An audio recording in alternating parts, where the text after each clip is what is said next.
Hey everyone, I'm going to try this out again. I had some issues with my video and my audio yesterday. Hopefully I have this issue taken care of. Of course, I do want to take a look at VeChain.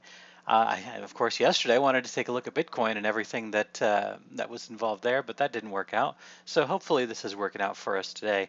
But of course, before we get started, of course, this isn't financial advice. You're responsible for your own trades and managing your own risk, doing your own research, and I'm here to kind of just give my opinion on things, and we'll see how things look here.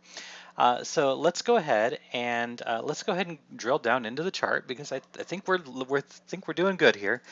So let's just take a look at things here.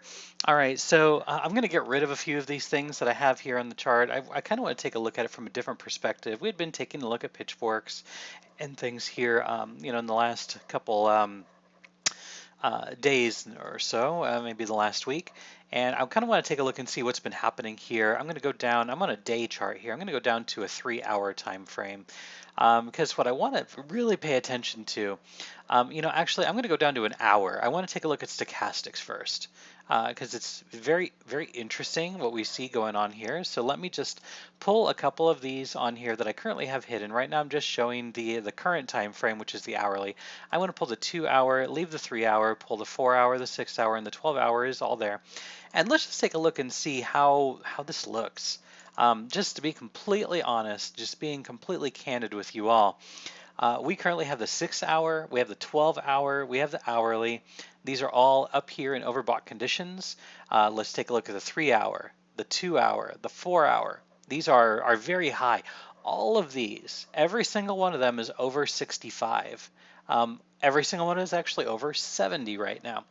Okay, so this leads me to believe that sure, there could be a little bit more upside, but if you're not taking a look at the chart at all, if you don't take a look at the candles on the chart, this is telling me that we are overbought, and more than likely we are going to see a drop in price. Okay, that's without taking a look at anything else. Just taking a look at the stochastics telling me something is about ready to happen here. All right, so now let's take a look at the price. Of course, we do see a little bit of a retreat on the price. Nothing too crazy. Now, of course, we measured, and we did this a while back, we took a look from the bottom pivot up here to our first push and onto our retrace. And then we were basically projecting a move up to the 100%, and we overextended. We almost got to the 1236.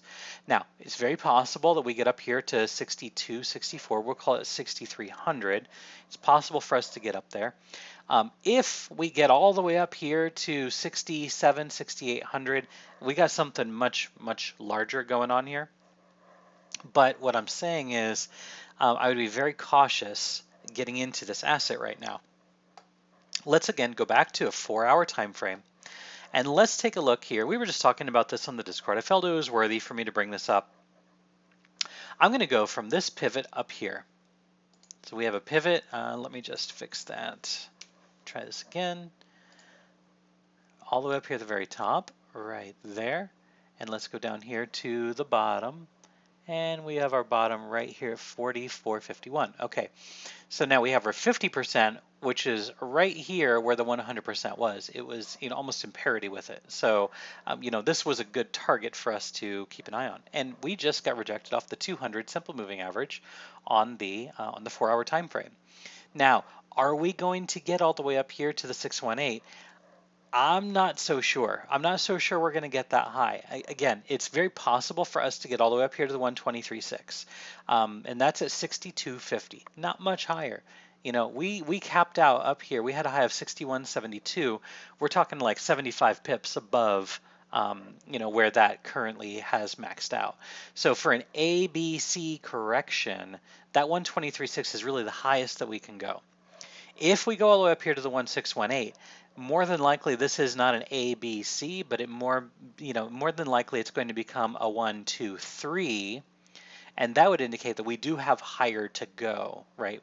We're not there yet. We're not there yet. I'm not ready to say that we're in a 5-wave structure to the upside because I do think that Bitcoin is also likely to make a correction here. So just keeping that in mind, Bitcoin is likely to make a correction, and on a tether trading pair, more than likely we're going to see a little bit of downside on this as well. If Bitcoin is going to see a little bit of downside, everybody's talking about Christmas. You know, we're going to have the Christmas run. All right, well, we are 2 days away, and we had a decent move. Okay, we had a decent move. Lots of upside in Bitcoin, lots of upside on alts. Everybody is getting very bullish. Okay, this is where I like to be a little cautious. I'm not saying that I'm going like full bear on all you guys here. I'm saying that I am being a little cautious because fact of the matter is on the 4-hour time frame, we just got rejected at the 200 simple moving average. All right, let's take a look at a 12-hour and see what we've got going on here. Right now on the 12-hour, we are trading above all major moving averages, which is good. On the 1 hour, I would say is probably the same. That's looking pretty good. You know, a pullback here to 57, 5800 is very likely. It is very likely for us to see a pullback. You know, it would be really great for us to come all the way back here to 56, 5630 to 5650. Very possible, at least on the hourly, come back here and retest the 55 exponential, which is going to continue to creep up. Could take a few hours for this to happen. And then we can get that push back up to 6250. Again, that's like the highest that I'm willing to hold VeChain. Now, full disclosure, I already sold all mine. I sold mine at like 5,900. If you're in the Discord, you know I told you all when I got out. But yes, of course, we're trading at 59.11. We're higher than I sold. No big deal. It really doesn't matter to me that the price is currently trading higher than where I sold. But nonetheless, if you are still holding, I would say, you know, a good stop loss at about 58.30 is possible. Then you can try and buy back in at 56.30. So, you know, a stop loss again at 58.30 to buy back in at 56.30. That's like a 200 pip gain if you were to reaccumulate down here after stopping out there. Nonetheless, you know, upside target is only about 62, at least in my opinion. In my opinion. So if you were to happen to, you know, find a way to get into this trade, yeah, you're taking a look at about a 10% gain. You know, stop loss on this, you're probably going to take it all the way down here to this level, which is going to be at about 54, we'll call it 54.50. So you're giving yourself about a 3%, 3 to 3.5% loss for a potential 10.5% gain. Really, it's not that bad. 3.5 to 1 odds. Not too bad. Nonetheless, we do have to keep an eye on what Bitcoin is doing. But yeah, I don't see much overhead resistance. Sorry, not overhead resistance. Much overhead gains ahead of us. I do see overhead resistance. I would expect there to be a front run of the 618 if we start to approach it, and I would expect it to happen right here around the 123.6. We already had a front run of the 123.6, so you know, having us do another attempt at that and hit that at 62.50, 62.60, and get a rejection, that would be ideal. Now, as far as downside goes, let's just talk about that for a moment, and we'll keep this video nice and short and sweet. You know, this was talking, you know, on a higher time frame, we were looking at an A, a B, and a C correction, which would mean we have to get up here to the 67 to 6800 mark in order for this to be an ABC correction, and we're going to be full bull. Now, if this is just a WXY and we're putting in an X and we're going to go in for a Z, now, you know, these double zigzags and WXYXZ, they're not very common, so just keep that in mind. But if we do happen to be in a complex correction such as that, the targets that I would be expecting to the downside, and again, we were talking about this on Discord just a little bit ago, I'd be looking for a target down here at about 38 to 3900. So that's going to be my next zone. So just for full disclosure, I did accumulate. I accumulated about 4,900 or so. I think that was where my buy was. I don't really remember off the top of my head now. Of course, you know, I didn't get all the way down here, which this was where my buy zone was, but I did get out. I got out at about 5,900, and I'm going to be looking to buy back in all the way down here at about 38 to 3,900. If it doesn't go down there, you know, so be it. Hi, Rohit. How are you? Hope you're doing good today. So yeah, you know, this is basically what I'm looking at. I'm seeing a rejection off the 200 simple moving average on the 3-hour chart. I believe that was also the same true. And yes, the 200 simple moving average on the 4-hour chart. And I'll just take a look just for giggles here. All right, so we do have on the 2-hour closing above the 200 simple moving average. But again, if we do come back down here, find another move up, we could be potentially getting some bearish divergence. We'll have to wait and see how that goes.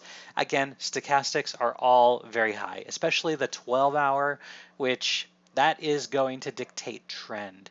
The trend from down here, as you can see when we have this green background on the indicator that I wrote, this is when all the stochastics are in oversold territory. This was a great place to buy, which is right around the time I did. And now we're to the point where we are seeing all of these indicators, including the 12-hour, all the way up here at the top. Very, very soon, we're going to get our red background indicator here as well. And if the 12-hour is up here and all the other indicators up here, I have no reason to believe that the price is going to continue to go down.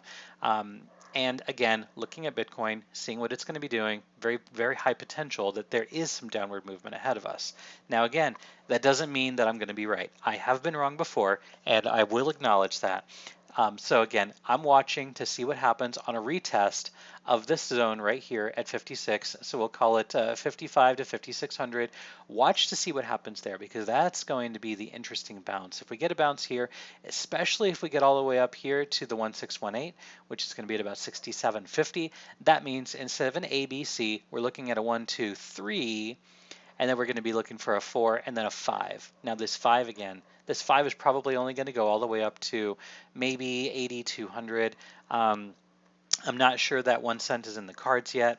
We're just going to kind of have to take this a day at a time. But for right now, my bias is we are going to pivot to the downside, even though there might be one more thrusted move to the upside to 6250 or so. Watch to see what happens there. But I think potentially down to the 38 to 3900 range.